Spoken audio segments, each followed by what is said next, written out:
Mesdames, Messieurs, bienvenue à cette deuxième sortie de la semaine du Point de l'économie sur Reflet d'Afrique Télévision.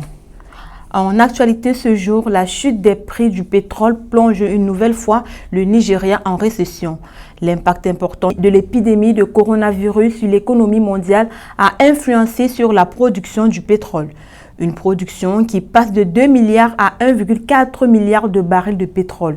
Après avoir reculé de 6% au trimestre précédent, le produit intérieur brut du Nigeria s'est contracté de 3,62% au troisième trimestre 2020. Pour la deuxième fois en 4 ans, la plus importante puissance économique du continent africain est entrée en récession. Une information qui a été annoncée par le Bureau des statistiques. La Tunisie enregistre un déficit de 51% de sa balance alimentaire à fin septembre 2020. Selon les données publiées par la Banque centrale de Tunisie, ce déficit s'est établi à 546 millions de dinars contre 1 milliard de dinars durant les 9 premiers mois de l'année 2019, soit une contraction de 568 millions de dinars. La BCT a expliqué cette évolution par la reprise des exportations, en particulier celle de l'huile d'olive avec 78% contre une baisse des importations 1% contre 9% une année auparavant. Le taux de couverture s'est amélioré de 13% pour s'établir à 87%. Les travaux préparatifs pour la campagne céréalière 2020-2021 ont démarré avec des superficies programmées de l'ordre de 1 252 000 hectares, dont 73 000 en irrigués. Au Cameroun, les ventes de pétrole chutent de 33%. Selon la Société nationale des hydrocarbures, les ventes pétrolières effectuées à fin octobre 2020 ont généré, après déduction des charges, 262 678 milliards de francs CFA de recettes pour l'État du Cameroun.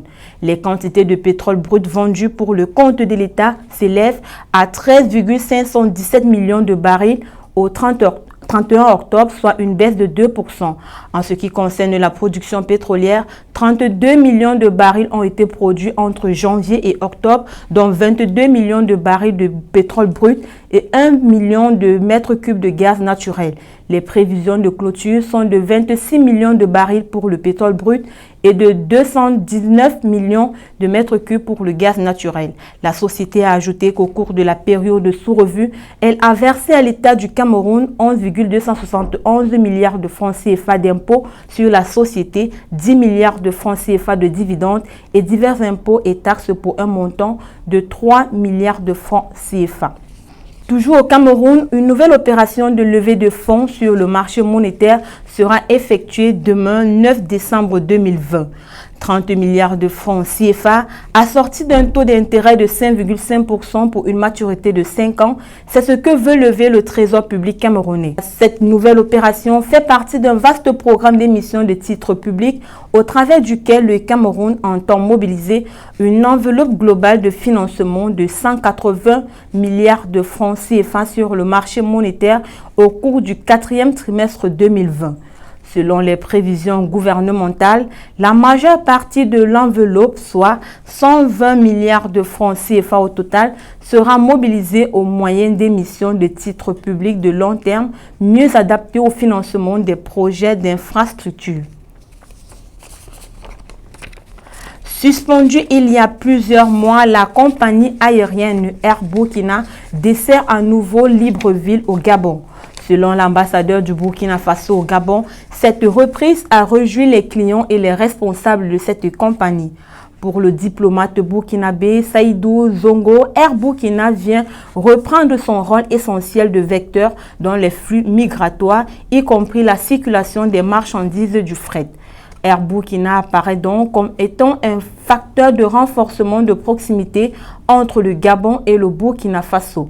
La compagnie envisage de renforcer sa flotte et d'apporter d'importants investissements pour renforcer sa capacité technique et opérationnelle. Terminons cette actualité économique avec la Banque de développement des États de l'Afrique centrale qui a déclaré avoir investi en 45 ans 1449 milliards de francs CFA pour la réalisation des projets de développement dans l'Afrique centrale.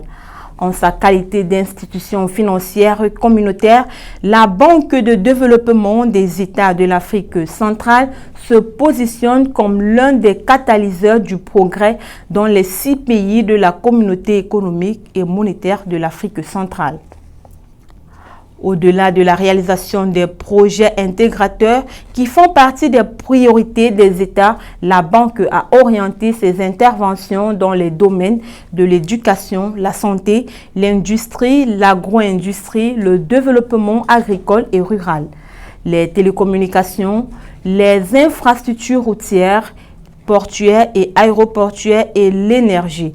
Une option qui pourrait donc apporter un coup d'accélérateur aux échanges commerciaux qui se situent autour de 2% en Afrique centrale. C'est tout pour le point de l'économie de ce 8 décembre 2020 sur Reflet d'Afrique Télévision.